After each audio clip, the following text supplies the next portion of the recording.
Tamam. Kreveş bir şişmişsin de mi? Hayır şaşırttım. Şaşırttım. Belki burnumuzda siyanak çekmeyiz. Niye şaşırt? Ой, tuğum бастамаш. Бастамаш.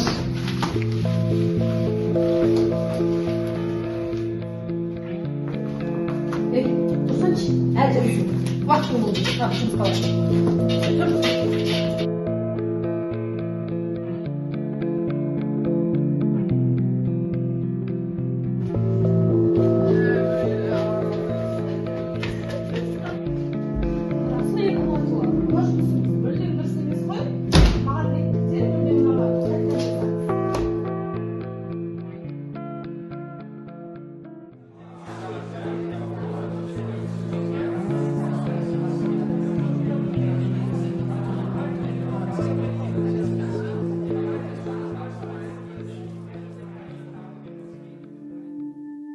Сондықтан мамандық таңдауда қателеспеу қажет.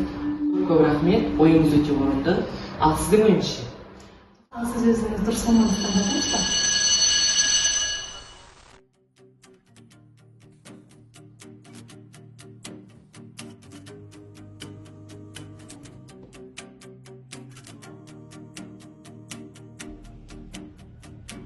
Қайырлы күн, құрметті көрермендер. Бүгін біз сіздермен маңызды тақырыптардың бірі мамандық таңдау және өз ісінің шебері туралы сөйлесетін боламыз.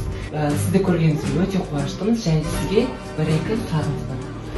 Сіз мамандығыңызды қалай таңдадыңыз және оған не түрткі болды? Кішкентай кезімде дәрігерлердің алдына барған кезде сол кісілердің ақпараттарына, істеген жұмыстарына кәдімгідей қызығатырмын.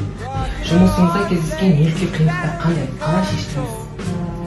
Жұмысымызда өткен енді медбике болғаннан кейін адамның өмірімен күресіп, адамның өмірімен жұмыс істеп, әрбір бізге келген аурулардың тілін тауып, әсіресе сол кісілермен жұмыс істеп, енді біздің міндетіміз сол кісілерді емдеп, сол кісілердің көңілін тауып шығу ғой.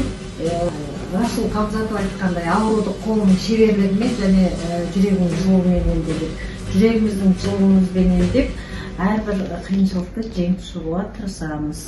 Мен өмірлік ұлы жолында өз орнымды таптым. Сен де өз орныңды тап.